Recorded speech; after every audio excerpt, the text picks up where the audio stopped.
So let's get into the injuries conversation, right? Niners had 4 key players get injured today. They had Nick Bosa, Emmanuel Moseley, Robbie Gould, and Jimmie Ward suffer injuries. Let's go through them one by one, right? Jimmie Ward, he played one play, first down, base defense. They had Jimmie Ward in there as kind of the third quote unquote linebacker. And he played one play coming off of obviously, I think it's a quad injury, quad or hamstring, I'm not sure. I think it's a quad injury. Well, and he then immediately got hurt. Of course, he hurt his hand. I think a lot of us assume it's a broken hand because they ruled Jimmie Ward out, in the first quarter of the game. And so I would assume if they thought that, he just had a bruise on his hand, he wouldn't have been ruled out immediately. The extent of the injury, that's my guess. I'm not here to speculate or give a medical timeline. In terms of the loss, at this point, at any other point in the history of the Niners with Jimmie Ward, since he's been the starting safety since 2019, I think this would be a loss that the Niners wouldn't be able to overcome. But I think because of how well Hufanga has played, even though he didn't have maybe the best game of his career today, he just played well. He didn't play amazing like he's played the first 4 games. Oh no, Talanoa Hufanga just played well. I'm half joking when I say that because obviously he's an awesome player, but the emergence of him and how good he is. And then Tashawn Gibson, who's been a steady player for a long time. He was a really good player in Cleveland. He signed a big contract in Jacksonville and all of that. It's just that for whatever reason, the modern NFL has no life for safeties once they hit 29, 30. If you're a 6-7-year starter at safety, even if you're still a good player, there's just teams are opting to go younger than their backups. They want these younger guys who play special teams. They don't want these older veteran starting safety types. So a lot of them, go job to job a little bit. At this point in their career, I think that's the case for Tashawn Gibson, but he's showing he's clearly a starting safety. He had another very steady game. He's a very good player. He's a veteran player. So again, if Ward's out for an extended period of time, is it a big loss for the Niners defense? Absolutely. He's one of their best players.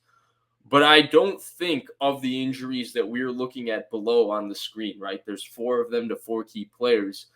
I think that's the one that they can maybe overcome because they got 2 players at that position playing very, very well at the moment. But don't get me wrong, this team is a better team and a better defense with Jimmie Ward on the field. Let's hope that the injury is not too serious. The next question, right, the next guy is the best player on the 49ers. It's Nick Bosa. He had an injured groin today. How long he's out, again, we don't know. I'm sure Shanahan will say something after the game, but I'm sure they'll get more information over the next couple of days to have a real idea. The worry with Bosa is usually when there's a muscle injury, they go to the questionable tag. Even if it's a pull or strain, right? They say questionable, and the guy never returns, but they say questionable. They ruled Bosa out pretty immediately after this, so I wonder if that maybe had anything to do with the extent. Knock on wood that it's not serious. The Niners need Nick Bosa to be good, right? Like their defense is very good. I think they can have a very good defense without Bosa. Bosa's a special player. He's a dominant defensive player. He changes games. He wrecks games. He wins games by himself. We saw that last week, how dominant Nick Bosa is. Division game against a divisional opponent. Nick Bosa single-handedly wrecked that game. He's a dominant football player.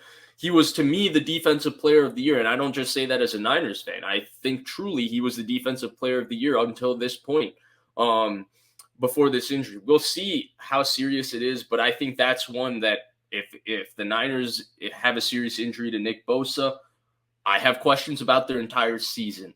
The first time I ever did anything on YouTube, I streamed with Grant week 2 of the COVID year, 2020, right? So right after the Jets game when Nick Bosa tore his ACL, I said at the time on the first ever stream I've ever done that the Niners season was over, like with Nick Bosa out for the year. I feel that strongly about Nick Bosa's impact on this team. He is a generational special player. We will see how much this injury, how long it keeps him out. Let's hope it's not serious. But I do think that if he is out, it's a monumental loss. It's a loss I don't think this team can overcome. The next player is Emmanuel Moseley. This one I just felt really sad about. he walked off the field, or he got help walking off the field, and then he was walking on the sideline. Again, another one. We don't know the extent. Let's hope it's not serious.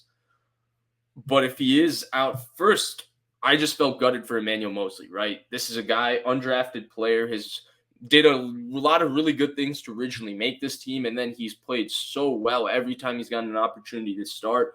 He's gotten better every offseason. He's so good against the run. He's so assignment sound. He's aggressive. He's everything that you would want in terms of an undrafted player developing into a starter.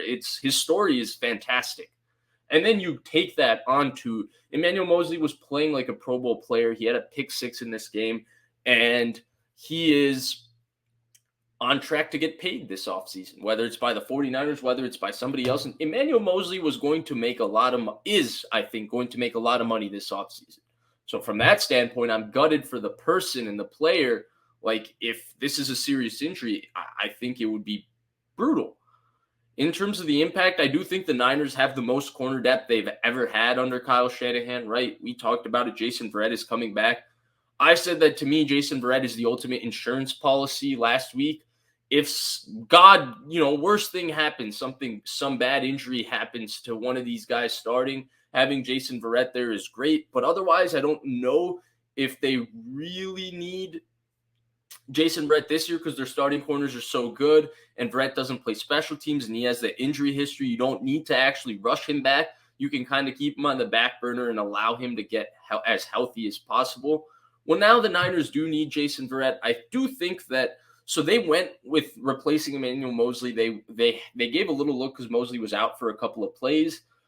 They gave that little look of Lenore moving outside and having him and Jimmie Ward on the outside and Womack coming back into the slot. I actually thought it would be the opposite. I thought Womack would replace Moseley on the outside and Lenore would stick to the slot. That's probably going to be the combination they go with going forward until Jason Verrett is healthy. As Pizza Party tells us that Kyle Shanahan says Moseley's an ACL.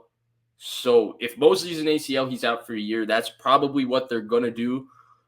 So from that standpoint, right, you should be thankful you're going to have Jason Verrett. But I do think the corner depth takes a hit, obviously. Ambry Thomas, he was okay, I guess, last year for a rookie. He didn't play particularly well last offseason. Then he had improved during the season, and he played okay for a rookie.